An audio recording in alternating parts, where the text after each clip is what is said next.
नमस्कार दोस्तों, आइए सुनते हैं शरत चंद्र चट्टोपाध्याय के द्वारा लिखा उपन्यास देवदास।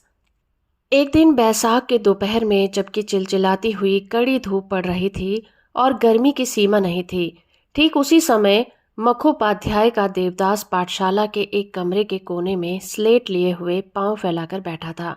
सहसा वह अंगड़ाई लेता हुआ अत्यंत चिंताकुल हो उठा और पल भर में यह स्थिर किया कि ऐसे सुहावने समय में मैदान में गुड्डी उड़ाने के बदले पाठशाला में कैद रहना अत्यंत दुखदायी है। उर्वर मस्तिष्क से एक पाय भी निकल आया। वह स्लेट हाथ में लेकर उठ खड़ा हुआ। पाठशाला में अभी जलपान की छुट्टी हुई थी। लड़कों का दल तरह तरह का खेल कूद और शोलगुल करता हुआ पास के पीपल के पेड़ के नीचे गुल्ली डंडा खेलने लगा। देवदास ने एक बार उस ओर देखा। जलपान की छुट्टी उन्हें नहीं मिलती थी, क्योंकि गोविंद पंडित ने कई बार यह देखा है कि एक बार पाठशाला के बाहर जाने पर फिर लौट आना देवदास बिल्कुल पसंद नहीं करता था। उसके पिता की आज्ञा नहीं थी। अनेक कारणों से यही निश्चय हुआ था कि इस समय से वह छात्र सरदार फूलों की देखभाल में लगा रहेगा। एक कमरे में पंडित जी दोपहर की थकावट दूर करने के लिए आंख मूंदकर सोए हुए थे और छात्र सरदार फूलो एक कोने में हाथ पांव फैलाकर एक बेंच पर बैठा था और बीच बीच में कड़ी उपेक्षा के साथ कभी लड़कों के खेल को और कभी देवदास और पार्वती को देखता जाता था। पार्वती को पंडित जी के आश्रय और निरीक्षण में आए अभी कुल 1 महीना हुआ था। पंडित जी ने संभवतः इसी थोड़े समय में उसका खूब जी बहलाया था। इसी से एकाग्र मन में धैर्यपूर्वक सोए हुए पंडित जी का चित्र वैधव्य के अंतिम पृष्ठ पर स्याही से खींच रही थी और दक्ष चित्रकार की भांति विविध भाव से देखती थी कि उसके बड़े यत्न का वह चित्र आदर्श से कहाँ तक मिलता है। अधिक मिलता हो ऐसी बात नहीं थी, पर पार्वती को इसी से यथेष्ट आनंद और आत्मा संतुष्टि मिलती थी। इसी समय देवदास स्लेट हाथ में लेकर उठ खड़ा हुआ और भूलो को लक्ष्य करके कहा, सवाल हल नहीं होता। भूलो ने शांत और गंभीर मुख से कहा, कौन सा सवाल? इबारती, स्लेट तो देखूं। उसके सब काम स्लेट हाथ में लेने मात्र से हो जाते थे। देवदास उसके हाथ में स्लेट देकर पास में खड़ा हुआ। भूलो ये कहकर लिखने लगा कि 1 मन तेल का दाम अगर 14 रुपए 9 आने 3 पाई होता है तो इसी समय एक घटना घटी। हाथ पांव से हीन बेच के ऊपर छात्र सरदार अपनी पद मर्यादा में उन्मुक्त आसन चुनकर यथा नियम आज 3 वर्ष से बैठता आता है। उसके पीछे एक चूने का ढेर लगा हुआ था।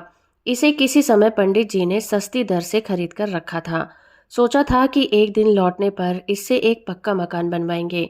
कब वह दिन लौटेगा यह मैं नहीं जानता, परंतु उसे सफेद चूने को वो बड़े यत्न और सावधानी के साथ रखते थे।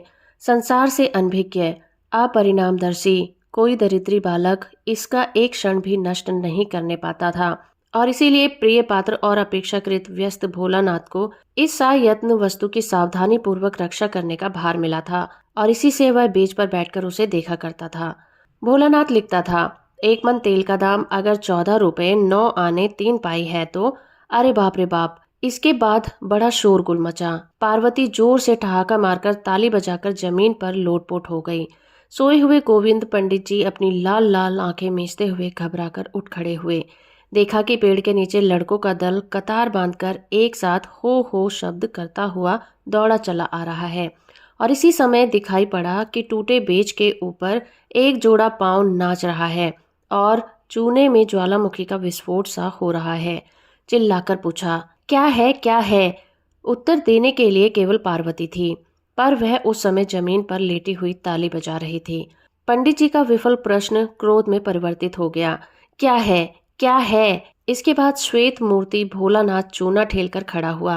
पंडित जी ने चिल्लाकर कहा, शैतान का बच्चा, तू ही है इसके भीतर, है ना? देवा साले के ठेल कर आई बारती, फिर हरामजादा। परंतु क्षण भर में सारा व्यापार समटकर चटाई पर बैठकर पूछा, देवा तुझे धक्के से गिराकर भागा है? भूलो अब और रोने लगा। इसके बाद कुछ क्षण चूने की झाड़ पोछ हुई, किंतु श्वेत और श्याम के मिल जाने के कारण छात्र सरदार भूत की भांति मालूम पड़ने लगा और तब भी उसका रोना बंद नहीं हुआ। पंडित जी ने कहा, देवा धक्के से गिराकर चला गया, अच्छा? पंडित जी ने पूछा, लड़के कहाँ हैं? इसके बाद लड़कों के दल ने रक्त मुंह हाँफते हाँफते लौटकर खबर दी कि देवा को हम लोग नहीं पकड़ सके। उफ, कैसा ताक के ठेला मारता है, पकड़ नहीं सके। एक और लड़के ने पहले कही हुई बात को दोहराया। कहा, उफ कैसा। थोड़ा चुप हो, वह दम घोटकर बगल में बैठ गया। निष्फल क्रोध से पहले पंडित जी ने पार्वती को खूब धमकाया। फिर भोलानाथ का हाथ पकड़कर कहा, चल एक बार जमींदार की कचहरी में कह आवे। इसका तात्पर्य यह है कि जमींदार मुखोपाध्याय जी के निकट उनके पुत्र के आचरण की नालिश करेंगे। उस समय आनंदजन 3 बजे थे। नारायण मुखोपाध्याय जी बाहर बैठकर गड़गड़े पर तंबाकू पीते थे और एक नौकर हाथ में पंखा लेकर हवा झल रहा था। छात्र के सहित असमय में पंडित जी के आगमन से विस्मित होकर उन्होंने कहा, क्या गोविंद है? गोविंद जाति के कायस्थ थे, सो झुककर प्रणाम किया और भूलों को दिखाकर सारी बातें सविस्तार वर्णन से कही। मुखोपाध्याय जी ने विरक्त होकर कहा, तब तो देवदास को हाथ से बांधकर जाता हुआ देखता हूँ, तब तो देवदास को हाथ से बाहर जाता हुआ देखता हूँ। क्या करूँ, अब आप ही आज्ञा दें। क्या जानूं, जो लोग पकड़ने गए उनको ठेलों से मार भगाया। वे दोनों आदमी कुछ क्षण तक चुप रहे। नारायण बाबूजी ने कहा, घर आने पर जो कुछ हुआ करूंगा। गोविंद छात्र का हाथ पकड़कर पाठशाला लौट आए। और मुख और आंख की भाव भंगिनी से सारी पाठशाला को धमकाकर प्रतिज्ञा की कि यद्यपि देवदास के पिता उस गांव के जमींदार हैं, फिर भी वे उसको उस पाठशाला में नहीं घुसने देंगे। उस दिन की छुट्टी समय से कुछ पहले ही हो गई थी। जाने के समय लड़कों ने अनेकों प्रकार की आलोचनाएं और प्रलोचनाएं होती रहीं। एक दू ने कहा, उफ, देवक कितना मजबूत है। दूसरे ने कहा, भूलों को अच्छा छकाया। उफ, कैसा ताकतवर ठेला मारता है। एक दूसरे भूलों का पक्ष लेकर बोला, भूलो इसका बदला लेगा, देखना। अब वह पाठशाला में थोड़े ही आएगा जो कोई बदला लेगा। इसी छोटे दल में एक और पार्वती भी अपनी पुस्तक और स्लेट लेकर घर आ रही थी। पास के एक लड़के का हाथ पकड़कर पूछा, मनी, देवदास को क्या सचमुच ही अब पाठशाला में नहीं आने देंगे? मनी ने कहा, नहीं, किसी तरह नहीं आने देंगे। पार्वती हट गई और उसे बातचीत बिल्कुल नहीं सुहाई। पार्वती के पिता का नाम नीलकंठ चक्रवर्ती है। चक्रवर्ती महाशय जमींदार के पड़ोसी हैं, अर्थात मुखोपाध्याय जी के विशाल भवन के बगल में ही उनका एक छोटा पुराने किले का मकान है। उनके 12 बीघे खेती बाड़ी है। 2-4 घर जजमानी है। जमींदार के घर में भी कुछ न कुछ मिल जाया करता है। उनका परिवार सुखी है और दिन अच्छी तरह से कट जाता है। पहले धर्मदास के साथ पार्वती का सामना हुआ। वह देवदास के घर का नौकर था। 1 वर्ष की अवस्था से लेकर 8 वर्ष की उम्र तक वो उसके साथ है। पाठशाला पहुंच जाता है और छुट्टी के समय घर ले आता है। यह कार्य वो यथा नियम प्रतिदिन करता है तथा आज भी इसीलिए पाठशाला गया। पार्वती को देखकर उसने कहा, पत्तो, तेरा देव दादा कहाँ है? भाग गए। धर्मदास ने बड़े आश्चर्य से कहा, भाग गए? क्यों? फिर पार्वती ने भोलानाथ की दुर्दशा की कथा को नए ढंग से स्मरण कर हंसना आरंभ कर दिया। देव दादा, ही, एक बार की चूने की ढेर में ही, एक बागी धर्म चित कर दिया। धर्मदास ने सब बातें ना समझकर भी हंसी देखकर थोड़ा सा हंस दिया। फिर हंसी रोक कर कहा, कहती क्यों नहीं पत्तो, क्या हुआ? देवदास ने भूलों को धक्का देकर चूने में गिरा दिया। ही। धर्मदास इस बार सब समझ गया और अत्यंत चिंतित होकर कहा, पत्तो, वह इस वक्त कहाँ है? तू जानती है, कह दे। हाय, उसे भूख लगी होगी। भूख लगी होगी, पर मैं कहूंगी नहीं। क्यों नहीं कहेगी? कहने से मुझे बहुत मारोगे। मैं खाना दे आऊंगी। धर्मदास ने कुछ असंतुष्ट होकर कहा, तो दे आना और सांझा से पहले ही घर बुलवा लेना। घर आकर पार्वती ने देखा कि उसकी माँ और देवदास की माँ ने सारी कथा सुन ली है। उससे भी सब बातें पूछी गईं। हंसकर गंभीर होकर उससे जो कुछ कहते बना उसने कहा। फिर आंचल में परूही बांधकर वह जमींदार के एक बगीचे में घुस गई। बगीचा उन लोगों के मकान के पास था और इसी में एक बंसवाड़ी थी। वह जानती थी कि छिपकर तंबाकू पीने के लिए देवदास ने इसी बंसवाड़ी के बीच एक स्थान साफ कर रखा है। भागकर छिपने के लिए यही उसका गुप्त स्थान था। भीतर जाकर पार्वती ने देखा कि बांस की झाड़ी के बीच में देवदास हाथ में एक छोटा सा हुक्का लेकर बैठा है और बड़ों की तरह धूम्रपान कर रहा है। मुख बड़ा गंभीर था। उसे यथेष्ट दुर्भावना का चिन्ह प्रकट हो रहा था। वह पार्वती को आई देखकर बड़ा प्रसन्न हुआ, किंतु बाहर प्रकट नहीं किया। तंबाकू पीते पीते कहा, आओ। पार्वती पास आकर बैठ गई। आंचल में जो बंधा हुआ था उस पर देवदास की दृष्टि तत्क्षण पड़ गई। कुछ भी ना पूछकर उसने पहले उसे खोलकर खाना आरंभ कर दिया और कहा, पत्तो, पंडित जी ने क्या किया? बड़े चाचा से कह दिया। देवदास ने हुकारी भरकर आंख तरेर कर कहा, बाबूजी से कह दिया? हाँ। उसके बाद? तुमको अब आगे से पाठशाला नहीं जाने देंगे। मैं भी पढ़ना नहीं चाहता। इसी समय उसका खाद्य द्रव्य प्राय समाप्त हो चला। देवदास ने पार्वती के मुख की ओर देखकर कहा, संदेश दो। संदेश तो नहीं लाई हूँ। पानी कहाँ पाऊंगी? देवदास ने विरक्त होकर कहा, कुछ नहीं है तो आई क्यों? जाओ पानी ले आओ। उसका रूखा स्वर पार्वती को अच्छा नहीं लगा। उसने कहा, मैं नहीं जा सकती, तुम जाकर पी आओ। मैं क्या अभी जा सकता हूँ? तब क्या यहीं रहोगे? यहीं पर रहूंगा, फिर कहीं चला जाऊंगा। पार्वती को यह सब सुनकर बड़ा दुख हुआ। देवदास का यह आपत्ति वैराग्य देखकर और बातचीत सुनकर उसकी आंखों में जल भर आया। कहा, मैं भी चलूंगी। कहाँ? मेरे साथ? भला यह क्या हो सकता है? पार्वती फिर सिर हिलाकर कहा, चलूंगी। नहीं, यह नहीं हो सकता। तुम पहले पानी लेकर आओ। पार्वती ने फिर सिर हिलाकर कहा, चलूंगी। पहले पानी लेकर आओ। मैं नहीं जाऊंगी, तुम भाग जाओगे। नहीं भागूंगा, नहीं भागूंगा। परंतु पार्वती इस बात पर विश्वास नहीं कर सकी। इसी में बैठ रही। देवदास ने फिर हुक्म दिया, जाओ, कहता हूं ना, जाओ। मैं नहीं जा सकती। क्रोध से देवदास ने पार्वती के केस खींचकर धमकाया, जाती हो कि नहीं? पार्वती चुप रही। फिर उसने उसकी पीठ पर एक घूंसा मारकर कहा, नहीं जाऊंगी। पार्वती ने रोते रोते कहा, मैं किसी तरह नहीं जा सकती। देवदास एक और चला गया। पार्वती भी रोते रोते सीधी देवदास के पिता के सम्मुख आकर खड़ी हो गई। मुखोपाध्याय जी पार्वती को बहुत प्यार करते थे। उन्होंने कहा, पत्तो, रोती क्यों हो? देवदास ने मारा है। वो कहाँ है? इसी बंसीवाड़ी में बैठकर तंबाकू पी रहा है। एक तो पंडित जी के आगमन से वे क्रोधित होकर बैठे थे। अब यह खबर पाकर वे एकदम आग बबूला हो गए और कहा, देवा तंबाकू भी पीता है? हाँ पीते हैं, बहुत दिनों से पीते हैं। पसवाड़ी के बीच में उनका हुक्का छिपा कर रखा हुआ है। इतने दिन तक मुझसे कहा क्यों नहीं? देवा दादा मारने को कहते थे। वास्तव में यह बात सत्य नहीं है। कह देने से देवदास मार खाता, इसी से उसने यह बात नहीं कही थी। आज वही बात केवल क्रोध के वशीभूत होकर उसने कह दी। इस समय वो केवल 8 वर्ष की थी। क्रोध अभी अधिक था, किंतु इसी से उसकी बुद्धि विवेचना नितांत अल्प नहीं थी। घर जाकर वो बिछौने पर लेट गई और बहुत देर तक रोने धोने के बाद सो गई। उस रात को उसने खाना भी नहीं खाया। दूसरे दिन देवदास ने बड़ी मार खाई। उसे दिन भर घर में बंद रखा गया। फिर जब उसकी माता बहुत रोने धोने लगी, तब देवदास को छोड़ दिया गया।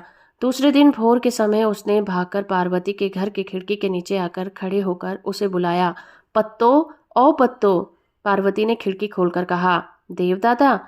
देवदास ने इशारे से कहा, जल्दी आओ। दोनों ने एकत्र होने पर देवदास ने कहा, तुमने तंबाकू पीने की बात क्यों कह दी? तुमने मारा क्यों? तुम पानी लेने क्यों नहीं गई थी? पार्वती चुप रही। देवदास ने कहा, तुम बड़ी गधई हो, अब कभी मत कहना।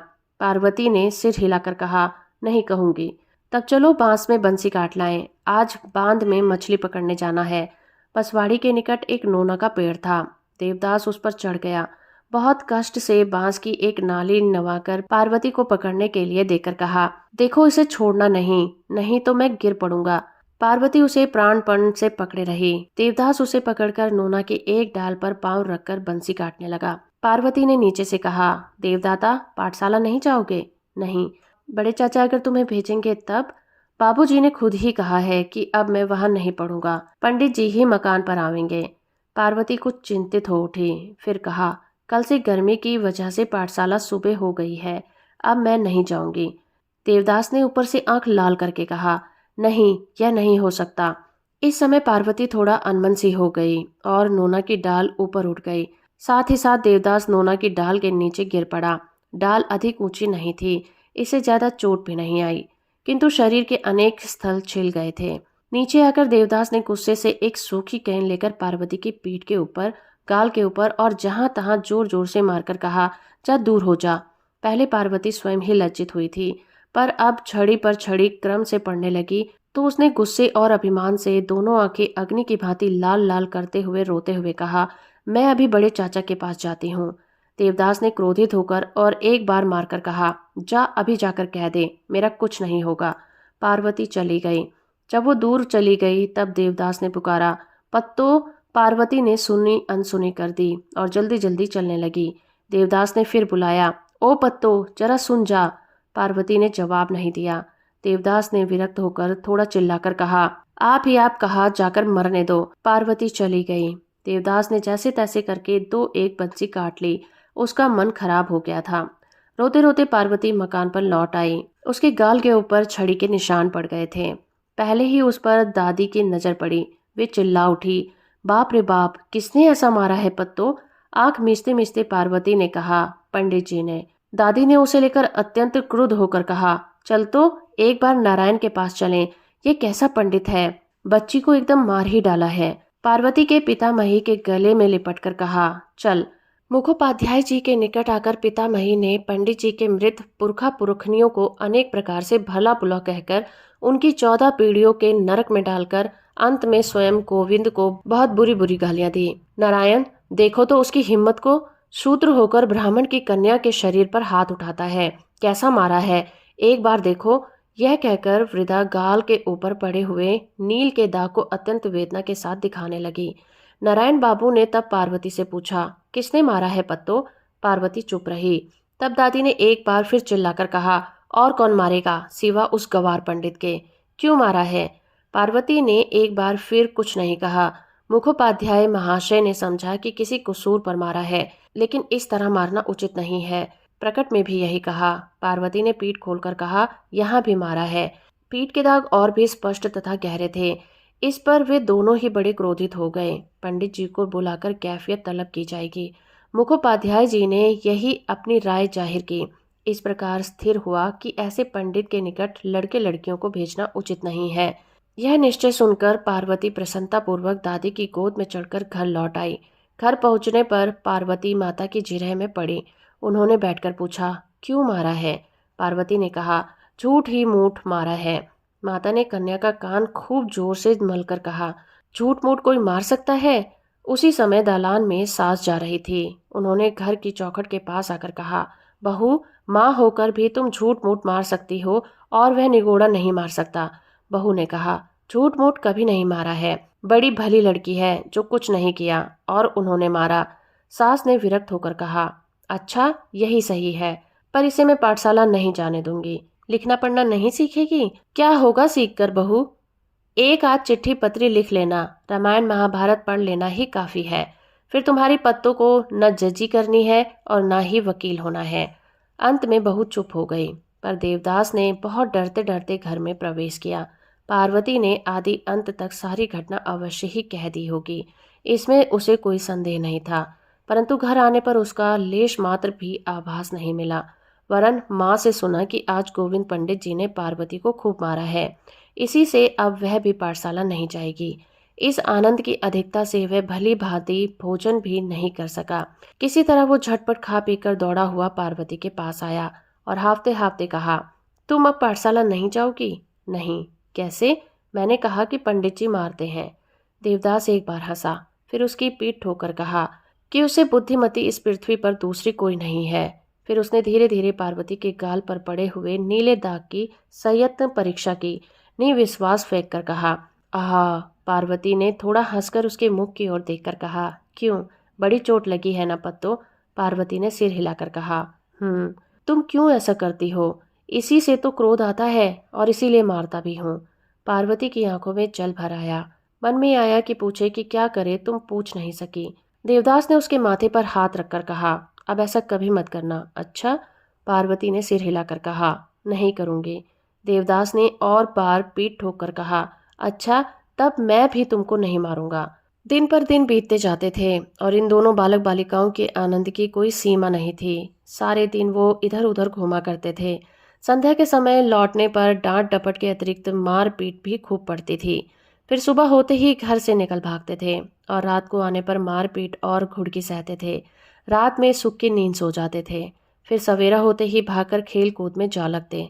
इसका दूसरा कोई सगी साथी न था, जरूरत भी नहीं थी। गांव में उपद्रव और अत्याचार करने के लिए यही दोनों काफी थे। उस दिन आंखें लाल किए सारे तालाब में मत कर 15 मछलियां पकड़ी और योग्यता अनुसार आपस में हिस्सा लगाकर घर लौट आए। पार्वती की माता ने कन्या को मार पीट कर घर में बंद कर दिया। देवदास के विषय में ठीक नहीं जानता, क्योंकि वह अब इन बातों को किसी प्रकार प्रकट नहीं करता। जब पार्वती रो रही थी, उस समय 2 या ढाई बजे थे। देवदास ने आकर एक बार खिड़की के नीचे से बहुत ही मीठे स्वर में बुलाया, पत्तो, ओ पत्तो। पार्वती ने संभवतः सुना, किंतु क्रोधवश उत्तर नहीं दिया। तब उसने एक निकटवर्ती चंपा के पेड़ पर बैठकर सारा दिन बिता दिया। संध्या के समय धर्मदास समझा बुझाकर बड़े परिश्रम से उसे उतारकर घर ले आया। यह केवल उस दिन हुआ। दूसरे दिन पार्वती भोर से ही देवदादा के लिए बेचैन हो रही थी, लेकिन देवदास नहीं आया। वह पिता के साथ पास के गांव में निमंत्रण में गया हुआ था। देवदास अब नहीं आया तो पार्वती उदासीन मन से घर के बाहर निकली। कल ताल में उतरने के समय देवदास ने पार्वती को 3 रुपए रखने के लिए दिए थे कि कहीं खो न जाएं। उन 3 रुपयों को उसने आंचल की छोर में बांध लिया था। उसने आंचल को हिला फिराकर और स्वयं इधर उधर घूमकर कई क्षण बिताए थे। कोई सगी साथी नहीं मिला, क्योंकि उस समय प्रातःकाल की पाठशाला थी। पार्वती तब दूसरे गांव में गई। वहां मनोरमा का मकान था। मनोरमा पाठशाला में पढ़ती थी। उसकी उम्र कुछ बड़ी थी, परंतु वह पार्वती की सखी थी। बहुत दिनों से आपस में भेंट नहीं हुई थी। आज पार्वती ने अवकाश पा उसके घर पर जाकर पुकारा, मनो घर पर है? पत्तो? हाँ। मनो कहाँ है बुआ? वह पाठशाला गई है। तुम नहीं जाती? मैं पाठशाला नहीं जाती, देवदादा भी नहीं जाते। मनोरमा की बुआ ने हंसकर कहा। तब तो अच्छा है, तुम भी पाठशाला नहीं जाती और देवदादा भी नहीं जाते। नहीं, हम लोग कोई नहीं जाते। अच्छी बात है, पर मनो पाठशाला गई है। बुआ ने बैठने के लिए कहा, पर वो नहीं बैठी। लौटते वक्त रास्ते में रसिकपाल की दुकान के पास 3 वैष्णवी तिलक मुदा लगाए हाथ में खंजरी लिए भिक्षा मांग रही थी। पार्वती ने उन्हें बुलाकर कहा, ओ वैष्णवी, तुम लोग गाना जानती हो? एक ने फिरक कर देखा और कहा, जानती हूँ, क्या है बेटी? तब गाओ। तीनों खड़ी हो गई। एक ने कहा, ऐसे कैसे गाना होगा, भिक्षा देनी होगी। चलो तुम्हारे घर पर चलकर गाएंगे। नहीं, यहीं गाओ, पैसा देना होगा।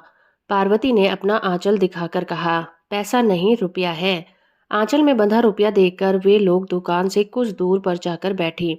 फिर खंजरी बजाकर गले से गला मिलाकर तीनों ने गाना गाया। क्या गाया, उसका अर्थ था, यह सब पार्वती ने कुछ भी नहीं समझा।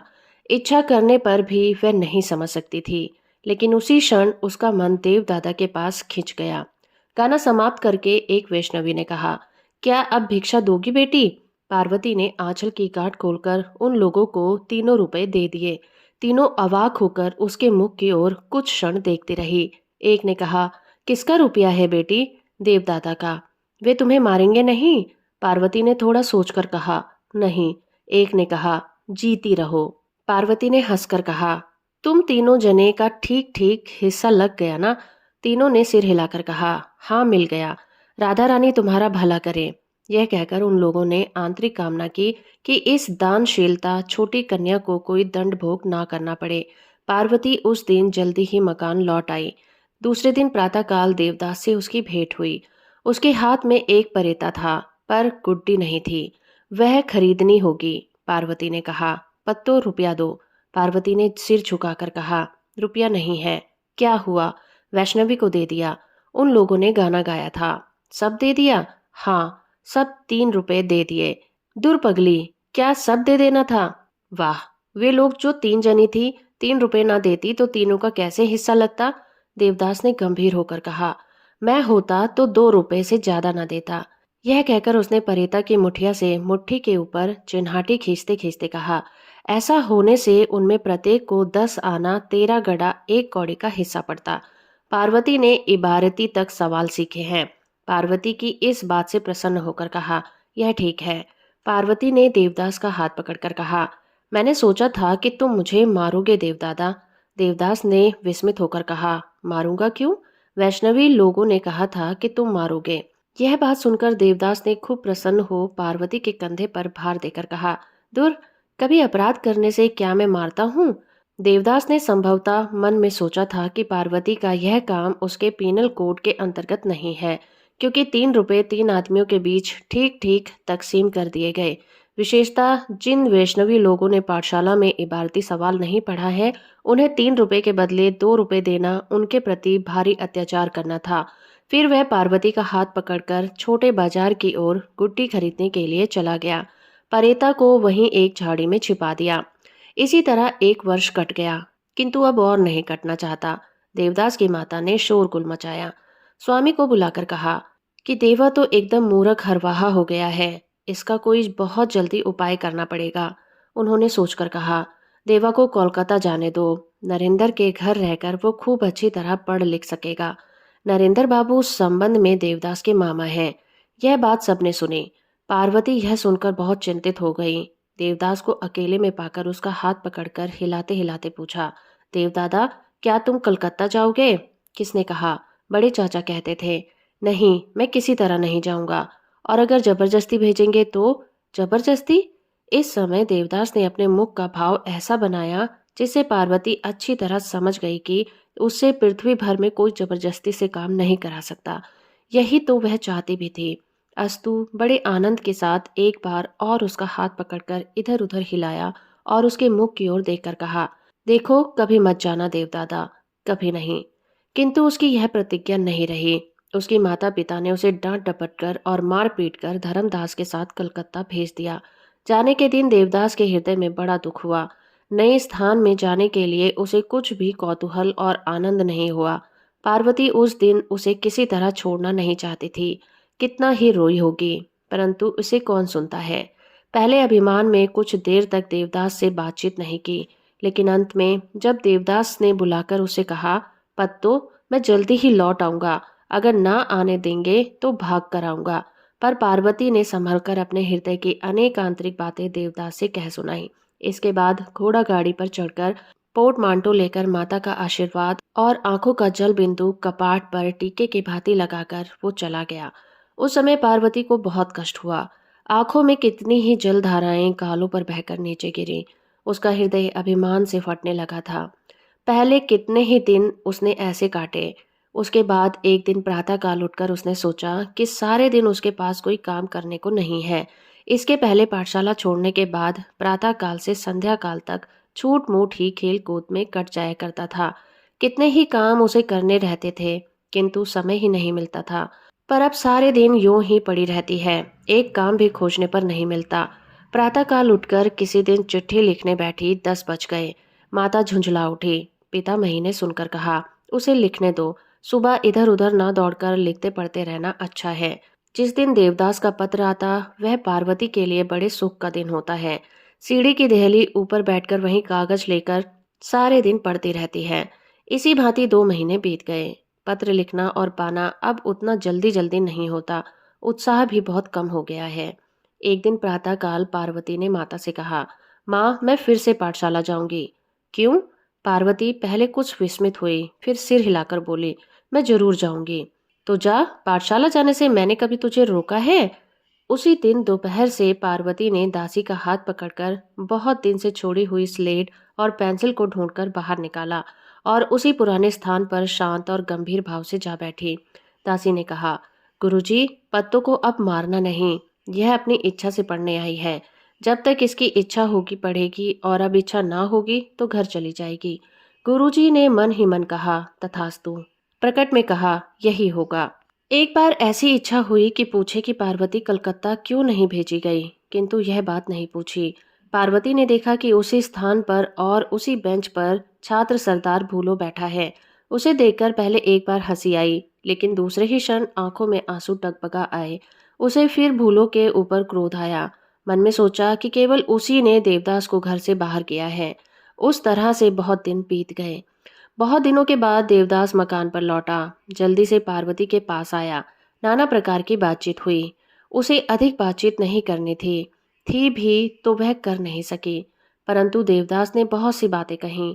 प्राय सभी कलकत्ता की बातें थी। गर्मी की छुट्टी बीत गई। देवदास फिर कलकत्ता चला गया। इस बार भी रोना धोना हुआ, परंतु पिछली बार सी उसमें वह गंभीरता नहीं थी। इस तरह 4 साल बीत गए। इन कई वर्षों में देवदास के स्वभाव में इतना परिवर्तन हुआ जिसे देखकर पार्वती ने कई बार छिपे छिपे आंसू गिराए। इसके पहले देवदास में जो ग्रामीण दोस्त थे वो शहर में रहने वाले से एक बार की दूर हो गए थे। अब उसे डाशन शू, अच्छा सा कोट, पैंट, टाई, छड़ी, सोने की चैन और घड़ी, गोल्डन फ्रेम का चश्मा आदि के ना होने से बड़ी लज्जा होती है। गांव की नदी के तीर पर घूमना अब उसे अच्छा नहीं लगता और बदले में हाथ में बंदूक लेकर शिकार खेलने में उसे विशेष आनंद मिलता है। छोटी मछली पकड़ने के बजाय बड़ी मछलियों को फंसाने की इच्छा है। यही क्यों? सामाजिक बात, राजनीतिक चर्चा, सभा समिति, क्रिकेट, फुटबॉल आदि की आलोचनाएं होती हैं। हाय रे! कहाँ वह पार्वती, वह उन लोगों का ताल, सोनापुर गांव। बाल्यकाल में दो एक सुख की बातों का भी स्मरण ना होता हो, ऐसा नहीं है। किंतु अनेक प्रकार के कार्यभार के कारण वे बातें बहुत देर तक हृदय में जगह नहीं पाती। फिर गर्मी की छुट्टी हुई। पिछले वर्ष की गर्मी की छुट्टी में देवदास विदेश घूमने चला गया था, घर नहीं गया था। इस बार माता पिता ने बहुत आग्रह करने पर, वे अनेक पत्र लिखने पर भी, इच्छा न रहते हुए भी देवदास बिस्तर बांधकर सोनापुर गांव के लिए हावड़ा स्टेशन पर आया। जिस दिन वह घर आया उस दिन उसका शरीर कुछ अस्वस्थ था, तभी से बाहर नहीं निकला। दूसरे दिन पार्वती के घर पर आकर बुलाया। चाची, पार्वती की माता ने आदर के साथ कहा, आओ बेटा, यहाँ आकर बैठो। चाची के साथ कुछ क्षण बातचीत करने पर पूछा, पत्तो कहाँ है चाची? वहीं ऊपर वाली कोठरी में है। देवदास ने ऊपर जाकर देखा कि पार्वती सांझ बत्ती दे रही है। बुलाया, पत्तो? पहले पार्वती चमत्कृत हो उठी, फिर प्रणाम करके बगल में हटाकर खड़ी हो गई। यह क्या होता है पत्तो? इस बात से कहने की आवश्यकता नहीं थी, इसी से पार्वती चुप रही। फिर देवदास ने लजाकर कहा, जाता हूँ, संध्या हो गई, शरीर अच्छा नहीं है। देवदास चला गया। पार्वती ने इस साल 13वें वर्ष में पांव रखा है। दादी ये कहती है कि उसी उम्र में शारीरिक सौंदर्य अकस्मात मानो कहीं से आकर किशोरी के सर्वांग को छा लेता है।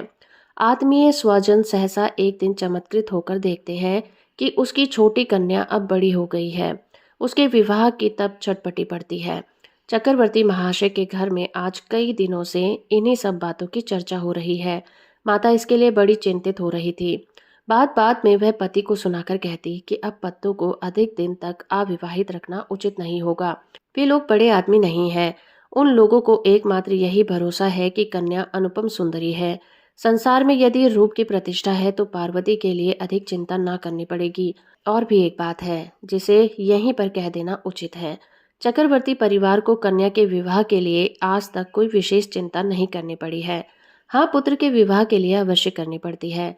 कन्या के विवाह में दहेज ग्रहण करते हैं। पुत्र के विवाह में दहेज देकर कन्या घर ले आते हैं।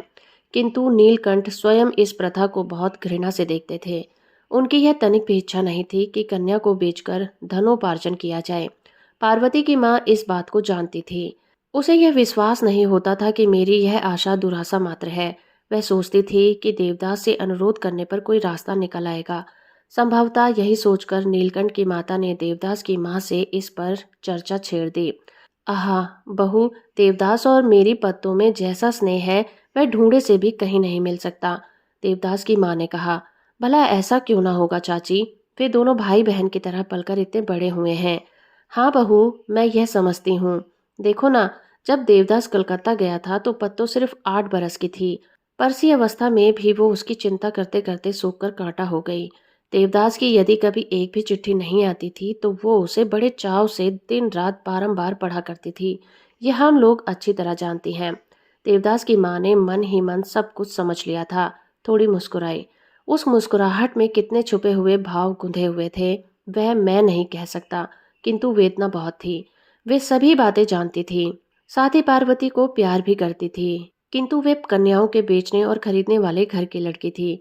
फिर घर के पास ही कुटुंब था, अतएव ऐसे के साथ विवाह संबंध होना ठीक नहीं था। उसने कहा, चाची, वे इतनी छोटी उम्र में लड़के का ब्याह नहीं करेंगे, खासकर पढ़ने लिखने के दिनों में। इसी से वे मुझसे कहते थे कि बड़े लड़के द्विजदास का बचपन में ब्याह कर देने से बड़ी हानि हुई। लिखना पढ़ना एक बारगी छूट गया। पार्वती की दादी का मुख यह सुनकर बिल्कुल उतर गया, लेकिन फिर भी कहा, यह तो मैं भी जानती हूँ बहू, लेकिन क्या यह तुम नहीं जानती कि पत्तो अब बड़ी हुई है, उसके देह की गठन भी लंबी है। इसी में यदि नारायण इस बात को, देवदास की माँ ने इस बात को काट कर कहा, नहीं चाची, मैं यह बात उनसे नहीं कह सकूंगी। तुम ही कहो, मैं किस मुंह से इस वक्त उनसे यह बात कहूँ। यह बात यहीं समाप्त हो गई। परंतु स्त्रियों के पेट में भला बात पचती है। जब स्वामी भोजन करने के लिए बैठे तो देवदास की माँ ने कहा, पार्वती की दादी उसके ब्याह की बातचीत करती थी। स्वामी ने मुंह ऊपर उठाकर कहा, हाँ, अब पार्वती भी इस योग्य हो गई है, अब उसका विवाह कर देना ही उचित है। यही तो आज वह कह रही थी कि अगर देवदास के साथ उसका स्वामी ने भौं चढ़ाकर कहा, तो तुमने क्या कहा? मैं क्या कहती, दोनों में बड़ा स्नेह है, पर इसी से क्या कन्या के बेचने खरीदने वाले चक्रवर्ती घराने की लड़की लाऊंगी? फिर घर के पास ही घर ठहरा, छी छी। स्वामी ने संतुष्ट होकर कहा, ठीक है, क्या घराने का नाम हंसाऊंगा? इन सब बातों पर कान नहीं देना। गृहिणी ने एक सूखी हंसी हंसकर कहा, नहीं, मैं इन सब बातों पर कान नहीं देती, पर तुम भी यह मत भूल जाना। स्वामी ने गंभीर मुख से भात का कौर उठाते हुए कहा, ऐसा होता तो इतनी बड़ी जमींदारी कभी की फूक गई होती। जब वैवाहिक प्रस्ताव की अस्वीकृति की बात नीलकंठ के कानों में पहुंची, तो उन्होंने माँ को बुलाकर बड़े तिरस्कार के साथ कहा, माँ, तुम क्यों ऐसी बात करने गई थी? माँ चुप रही। नीलकंठ ने कहा, कन्या के ब्याह के लिए हम लोग किसी के पांव नहीं पड़ते, बल्कि कितने ही लोग हम लोगों के पांव पड़ते हैं। मेरी लड़की कुरूपा नहीं है। देखो, तुम लोगों से कह देता हूँ कि 1 हफ्ते के भीतर ही संबंध ठीक कर लूंगा। ब्याह के लिए क्या सोच करना। किंतु जिसके लिए पिता ने इतनी बड़ी बात कही थी, उसके सिर पर बिजली सी गिर गई। लड़कपन से ही यही धारणा थी कि देवदास पर एकमात्र उसी का अधिकार है। अधिकार किसी ने उसके हाथ में सौंपा हो, यह बात नहीं थी। पहले स्वयं भी इसे अच्छी तरह समझ नहीं सकी। अनजाने में ही उसके अधीन मन से दिनों दिन इस अधिकार को अति नीरवता और दृढ़ता के साथ अपनाकर प्रतिष्ठित किया था। अब यह यद्यपि उसका बाहरी रूप आंखों से वह नहीं देख सकती थी, तथापि आज उसको बेहात होते देखकर उसके सारे हृदय में एक भारी तूफान सा उठने लगा था। किंतु देवदास के संबंध में यह बात करना ठीक नहीं। लड़कपन में पार्वती के ऊपर जो दखल पाया था, उसका उसे पूर्ण रूप से उपभोग किया है, परंतु कलकत्ता जाकर कामकाज की भीड़ और अन्याय और आमोद प्रमोद में फंसकर वो पार्वती को बहुत कुछ भूल गया था। लेकिन वह यह नहीं जानता कि पार्वती अपने उसी अपरिवर्तनीय ग्राम्य जीवन में निस्दिन उसी का ध्यान किया करती है। केवल इतना ही नहीं, उसने यह सपना में भी नहीं सोचा था कि बाल्यकाल में जिसे वो हर तरह से अपना जाना एवं सब सुख दुख में जिसका बराबर साथ दिया, यौवन की पहली सीढ़ी पर पांव रखते ही उसे इस तरह फिसलना पड़ेगा। किंतु उस समय विवाह की बात कौन सोचता है? कौन जानता था कि किशोर बंधन विवाह बंधन के बिना किसी तरह चिरस्थायी नहीं रह सकता, इसीलिए विवाह नहीं हो सकता। यह संवाद उसकी सारी आशा पिपासा को छिन्न भिन्न करने के लिए उसके हृदय में खींचातानी करने लगा। देवदास का प्रातः काल का समय पढ़ने लिखने में बीतता है।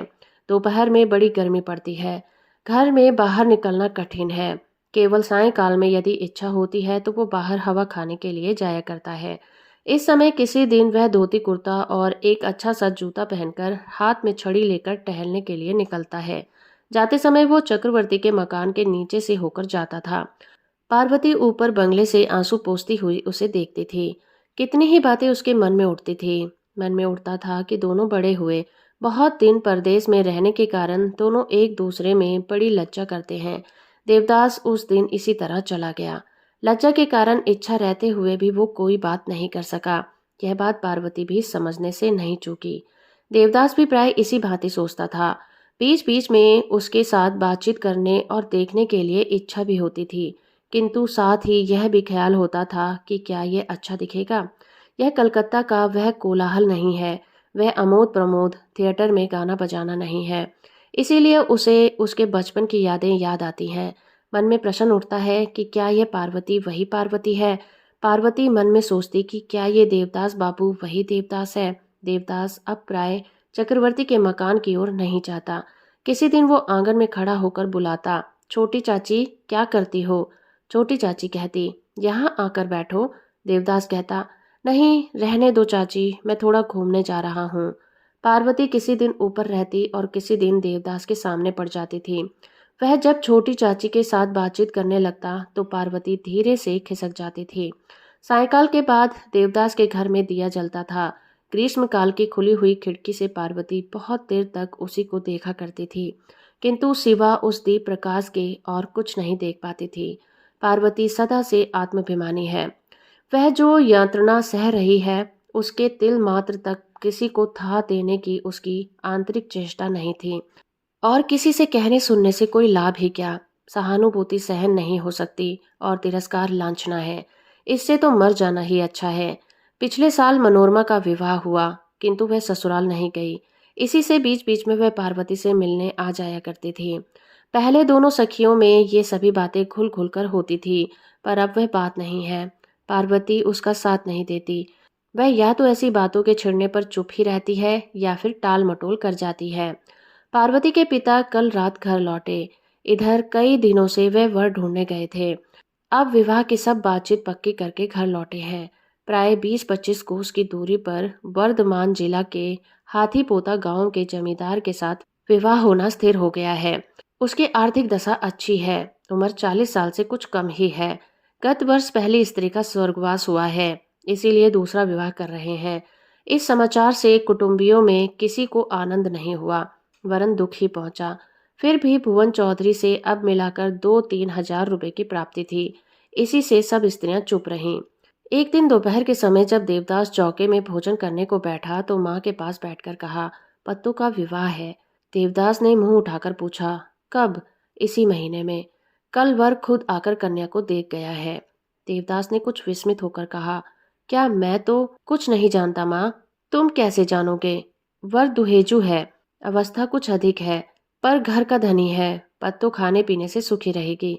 देवदास गर्दन नीची कर भोजन करने लगा। उसकी माँ ने फिर कहना आरंभ किया, उन लोगों की इच्छा थी कि इसी घर में ब्याह हो। देवदास ने मुंह उठाकर कहा। फिर माँ ने कहा, छी, ऐसा भी कहीं हो सकता है। एक तो वे लोग कन्या बेचने खरीदने वाले, दूसरे घर के पड़ोस में, फिर ऐसे छोटे घराने में, छी छी। यह कहकर माँ ने ओठ सिकोड़ा। देवदास ने भी इसे देखा। कुछ देर चुप रहने के बाद माँ ने फिर कहा, तुम्हारे बाबूजी से भी मैंने कहा था। देवदास ने पूछा, बाबूजी ने क्या कहा? और क्या कहेंगे? यही कहा कि क्या इतने बड़े वंश का सिर नीचा करेंगे। देवदास ने फिर कोई बात नहीं पूछी। इसी दिन दोपहर में मनोरमा और पार्वती की बातचीत हुई। पार्वती की आंखों में जल देखकर मनोरमा की आंखें भी डबडबा आई थीं। उसने उन्हें पोंछकर पूछा, तब कौन सा उपाय है बहन? पार्वती ने आंखें पोंछकर कहा, क्या तुमने अपने वर को पसंद करके विवाह किया था? मेरी बात दूसरी है। मुझे पसंद भी नहीं था और नापसंद भी नहीं है। इसी से मुझे कोई कष्ट भी नहीं है। पार्वती ने जवाब नहीं दिया और मन ही मन कुछ सोचने लगी। मनोरमा कुछ सोचकर हंसी। पूछा, पत्तो, वर की उम्र क्या है? किसके वर की? तुम्हारे। पार्वती ने हंसकर कहा, संभवतः 19।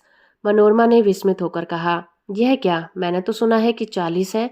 इस बार भी पार्वती ने हंसकर कहा, मनो बहन, कितने आदमियों की उम्र 29, 30, 20 हो सकती है। मैं क्या सबका हिसाब रखती हूँ?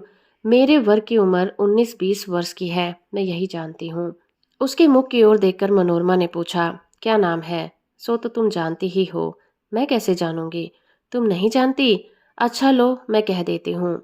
जरा हंसकर गंभीरता के साथ पार्वती ने उसके कान के पास मुंह लगाकर कहा, नहीं जानती, श्री देवदास। मनोरमा पहले तो चमक उठी, फिर थोड़ा धक्का देकर कहा, इस ठट्ठे से काम नहीं चलेगा। यह कहो कि नाम क्या है। अगर नहीं कह सकती हो तो। वही तो मैंने कहा, मनोरमा ने पूछा। यदि देवदास नाम है तो फिर इतना रोती क्यों हो? पार्वती का चेहरा सहसा उतर गया। कुछ सोचने के बाद उसने कहा, यह ठीक है, अब मैं नहीं रोऊंगी। पत्तो, क्यों? सब बातें खोलकर क्यों नहीं कहती बहन? मैं सब कुछ भी समझ पाती हूँ। पार्वती ने कहा, जो कुछ कहना था सभी तो मैंने कह दिया, परंतु कुछ भी तो समझ में नहीं आता। ना आता होगा। यह कहकर पार्वती दूसरी ओर देखने लगी। मनोरमा ने सोचा कि पार्वती बात छिपाती है, जिसकी कुछ कहने की इच्छा नहीं है। उसे बड़ा गुस्सा आया। दुखित होकर उसने कहा, पत्तो, जिससे तुम्हें दुख है उसमें मुझे भी दुख है। तुम सुखी रहो, यही मेरी आंतरिक प्रार्थना है। यदि तुम किसी से कोई बात ना कहना चाहती हो तो मत कहो, किंतु इस तरह ठड़ा करना ठीक नहीं है। पार्वती ने दुखी होकर कहा, ठट्ठा नहीं करती हूँ बहन, जितना मैं जानती हूँ उतना तुम्हें बता दिया। मैं यही जानती हूँ कि मेरे स्वामी का नाम श्री देवदास है। उम्र 19 या 20 साल है। यही बात तुमसे भी कही है। किंतु मैंने तो सुना है कि तुम्हारा संबंध दूसरे से स्थिर हुआ है। स्थिर और क्या होगा? दादा का तो अब किसी के साथ ब्याह होगा नहीं, होगा तो मेरे साथ ना। मैंने तो ऐसी कोई खबर नहीं सुनी है। मनोरमा ने जो कुछ सुना था वो कहने लगी। पार्वती ने बाधा देकर कहा, यह सब मैंने भी सुना है। तब क्या देवदास तुमको, क्या मुझको? मनोरमा ने हंसी दबाकर कहा, तब जान पड़ता है स्वयंवर हुआ है। छिपे छिपे सब बात पक्की हो गई है। कच्ची पक्की यहाँ कुछ नहीं हुई है। मनोरमा ने व्यथित स्वर में कहा, तू क्या कहती है पत्तो, कुछ समझ नहीं आता। पार्वती ने कहा। तब देवदास से पूछकर मैं तुमको समझा दूंगी। क्या पूछोगी? वह तुमसे ब्याह करेंगे कि नहीं? पार्वती ने सिर हिलाकर कहा। हाँ, यही। मनोरमा ने बड़े आश्चर्य के साथ पूछा। क्या तुम खुद पूछोगी? इसमें क्या दोष है बहन? मनोरमा अवाक हो गई, बोली। क्या कहती हो? खुद पूछोगी? हाँ, स्वयं नहीं तो और मेरी कौन है? कौन पूछेगा? लाज नहीं लगेगी? लाज क्यों लगेगी? तुमसे कहने में क्या मैंने लज्जा की है? मैं स्त्री हूँ, तुम्हारी सखी हूँ, किंतु वे पुरुष हैं पत्तो। इस पर पार्वती हंस पड़ी। कहा, तुम सखी हो, तुम अपनी हो, किंतु वे क्या दूसरे हैं? जो बात तुमसे कह सकती हूँ, क्या वही बात उनसे नहीं कह सकती? मनोरमा अवाक होकर उनके मुख की ओर देखने लगी। पार्वती ने हंसकर कहा, मनो बहन, तुम झूठ ही माथे में सिंदूर पहनती हो। यह भी नहीं जानती कि तुम्हारा स्वामी कौन है। वे मेरे स्वामी ना होने पर भी मेरी लज्जा के स्वामी है। उसमें ऐसा करने से पहले ही मैं मर जाऊंगी। इसे छोड़, जो मनुष्य मरने पर उतारू है, क्या वह यह देखता है कि विष कड़वा है या मीठा? उनसे मेरा कोई भी पर्दा नहीं है। मनोरमा उसके मुंह की ओर देखती रही। कुछ देर बाद पूछा, उनसे क्या कहोगी? यह कहोगी कि मुझे अपने चरणों में स्थान दे दो? पार्वती ने सिर हिलाकर कहा, ठीक यही कहूंगी बहन। और यदि वे स्थान ना दें तो? इसके बाद पार्वती कुछ देर तक चुप रही। फिर कहा, उस समय की बात नहीं जानती। घर लौटते समय मनोरमा ने मन ही मन सोचा, धन्य साहस, धन्य हृदय बल। यदि मैं मर भी जाऊं तो भी यह बात मुंह से कभी नहीं निकल सकती। बात सत्य है। इसी से पार्वती ने कहा कि यह माथे में सिंदूर और हाथ में चूड़ी पहनना व्यर्थ है। लगभग 1 बजे रात का समय था। तब भी मालिन ज्योत्सना आकाश में अंग से लिपटी हुई है। पार्वती चादर से सिर से पैर तक अपने अंग को ढककर दबे पांव 5 सीढ़ी से उतरकर चली आई। चारों ओर आंख खोलकर देखा, कोई जाग तो नहीं रहा है। फिर दरवाजा खोलकर नीरो पथ में आगे खड़ी हुई। गांव का मार्ग एकदम निस्तंभ, एकदम निर्जन था। किसी से भेंट होने की आशंका नहीं थी। वह बिना किसी रुकावट के जमींदार के मकान के सामने आकर खड़ी हुई। ड्योढ़ी पर वृद्ध दरबान कृष्ण सिंह खाट बिछा तुलसीकृत रामायण पढ़ रहे थे। पार्वती को प्रवेश करते देखकर उन्होंने नेत्र नीचे किए ही पूछा, कौन है? पार्वती ने कहा, मैं। दरबान जी ने समझा कि कोई स्त्री है। दासी समझकर फिर कोई प्रश्न नहीं किया और गा गाकर रामायण पढ़ने में निमग्न हो गए। पार्वती चली गई। गर्मी के कारण बाहरी आंगन में कई नौकर सो रहे थे। उनमें से कितने ही पूर्ण निद्रित और कितने ही आर्ध जागृत थे। नींद की झोंक में एकाध ने पार्वती को जाते देखा, लेकिन दासी समझकर किसी ने कुछ रोक टोक नहीं की। पार्वती निर्विघ्न सीढ़ियों से होकर ऊपर कोठे पर चली गई। इस घर का एक एक कमरा उसे एक एक कोना जाना पहचाना था। देवदास के कमरे को पहचानने में उसे जरा भी देर नहीं लगी। किवाड़ खुला हुआ था और भीतर एक दीपक जल रहा था। पार्वती ने भीतर आकर देखा, देवदास पलंग पर सो रहे हैं। सिर के पास उस समय भी एक पुस्तक खुली पड़ी थी, जिससे जान पड़ता था कि वे अभी सोए हैं। दिए की टेम को तेज करके चुपचाप देवदास के पांव के पास आकर बैठ गई। केवल दीवार पर टंगी हुई घड़ी टन टन शब्द करती है। इसे छोड़कर सभी सो रहे हैं। सभी जगह सन्नाटा छाया हुआ है। पांव के ऊपर हाथ रखकर पार्वती ने धीरे से कहा, देवदादा। देवदास ने नींद की झोंक में सुना कि कोई उसे बुला रहा है। उसने उसी पल लेटे हुए बिना आंख खोले कहा, देवदादा। इस बार देवदास आंख मीचते हुए उठ बैठे। पार्वती के मुख पर घूंघट नहीं था। घर में दीपक तीव्र ज्योति से जल रहा था। देवदास ने सहज ही पहचान लिया, किंतु फिर भी उसे पहले विश्वास नहीं हुआ और पूछा, यह क्या पत्तो? देवदास ने घड़ी की ओर देखा। विस्मय पर विस्मय बढ़ता गया। इतनी रात में? पार्वती ने कोई उत्तर नहीं दिया। वह मुंह नीचे किए बैठी रही। देवदास ने फिर पूछा, इतनी रात में क्या घर से अकेली आई हो? पार्वती ने कहा, हाँ। देवदास ने उद्विग्न, आशंकित और कलंकित होकर पूछा, कहो, क्या रास्ते में डर भी नहीं मालूम हुआ? पार्वती ने मीठी हंसी हंसकर कहा, मुझे भूत का भय नहीं लगता। भूत का भय नहीं करती तो आदमी का भय तो करती हो। क्यों आई? पार्वती ने कोई उत्तर नहीं दिया, किंतु मन ही मन कहा कि इस समय मुझे उसका भी डर नहीं है। मकान में कैसे आई? क्या किसी ने देखा नहीं? दरबान ने देखा है। देवदास ने आंख फाड़कर देखा। दरबान ने देखा? और किसी ने? आंगन में नौकर सो रहे थे, शायद उनमें से किसी ने देखा हो। देवदास ने बिछौना से कूदकर किवाड़ बंद कर दिए। किसी ने पहचाना भी? पार्वती ने कोई भी उत्कंठा प्रकट नहीं की। सहज भाव से उत्तर दिया, वे सभी लोग मुझे जानते हैं, शायद किसी ने पहचाना हो। क्या कहती हो? ऐसा काम क्यों किया पत्तो? पार्वती ने मन ही मन कहा कि यह तुम किसी तरह समझ सकते हो, किंतु प्रकट में कुछ नहीं कहा। माथा नवाए बैठी रही। इतनी रात में, छी छी, कल तुम कौन सा मुंह दिखाओगी? पार्वती ने मुंह नीचे किए हुए ही कहा, वह साहस मुझ में है। देवदास ने क्रोध नहीं किया, किंतु बड़ी उत्कंठा से कहा, छी छी, अब भी क्या तुम लड़की हो? यहाँ पर इस तरह आते हुए क्या तुम्हें कुछ लज्जा मालूम नहीं हुई? पार्वती ने सिर हिलाकर कहा, कुछ भी नहीं। क्या लज्जा से तुम्हारा सिर नीचे नहीं होगा? यह प्रश्न सुनकर पार्वती ने तीव्र करुण दृष्टि से देवदास के मुख की ओर कुछ क्षण देखकर निसंकोच होकर कहा, सिर तो अब नीचा होता अगर मैं यह अच्छी तरह से न जानती होती कि तुम मेरी सारी लज्जा को ढक दोगे। देवदास ने विस्मित होकर हत बुद्धि होकर कहा, किंतु मैं कैसे मुंह दिखा सकूंगा? पार्वती ने उसी भांति अविचलित कंठ से कहा, तुम, किंतु तुम्हारा क्या हो सकता है देवदादा? थोड़ी देर चुप रहने के बाद उसने फिर कहा, तुम पुरुष हो, आज नहीं तो कल तुम्हारे कलंक की बात सब अवश्य भूल जाएंगे।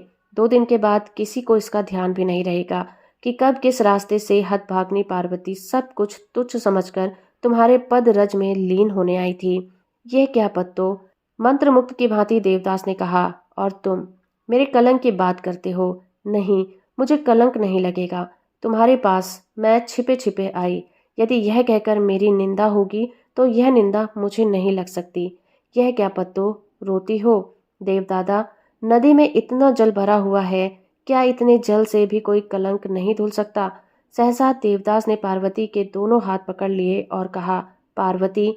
पार्वती ने देवदास के पांवों के ऊपर सिर रखकर अवरुद्ध कंठ से कहा, यहीं पर थोड़ा सा स्थान दो देवदादा। इसके बाद दोनों ही चुप रहे।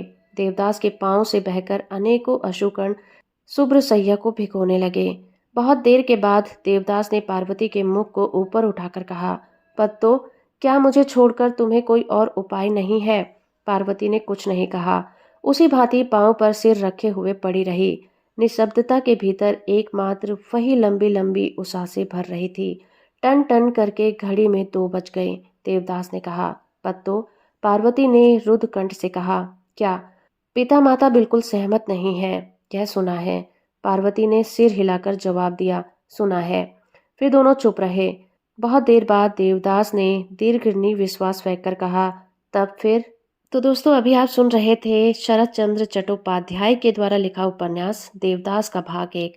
इसके दूसरे भाग के साथ मैं आपके सामने फिर से हाजिर होंगी। उम्मीद करती हूँ मेरा ये प्रयास आपको अच्छा लगा होगा। वीडियो को लाइक और चैनल को सब्सक्राइब करना बिल्कुल मत भूलिएगा।